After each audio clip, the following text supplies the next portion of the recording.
നമ്മളിന്ന് വടകര പോയതായിരുന്നു. വടകര പോയപ്പോൾ ചോമ്പാലിലൊന്ന് പോയി കളയാമെന്ന് വെച്ച് പോയതായിരുന്നു. അവിടെ എത്തിയപ്പോഴാണ് നമ്മൾ ആ സത്യം അറിഞ്ഞത്. ചോമ്പാലിൽ നിന്ന് ആരും മത്സ്യബന്ധനത്തിന് പോയില്ല. ശക്തമായ കാറ്റും മഴയും ആയതിനാൽ രാത്രികാലങ്ങളിലാരും പോയില്ല. നിരാശയായിട്ടാണ് ഞങ്ങൾ അവിടുന്ന് മടങ്ങിയത്. പിന്നെ മത്സ്യത്തൊഴിലാളികളൊക്കെ അവിടെ ഇരിക്കുന്നുണ്ടായിരുന്നു. പിന്നെ അങ്ങനെ അവിടെ ഉണ്ടായിരുന്ന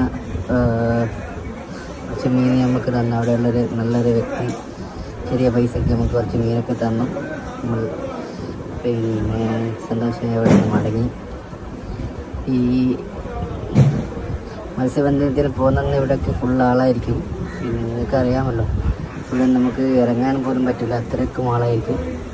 നിങ്ങൾ ഒഴിഞ്ഞ് കാണുമ്പോൾ വളരെ സങ്കടം തോന്നി. നമ്മളിന്ന് വടകര പോയതായിരുന്നു. വടകര പോയപ്പോൾ ചോമ്പാലിലൊന്ന് പോയി കളയാമെന്ന്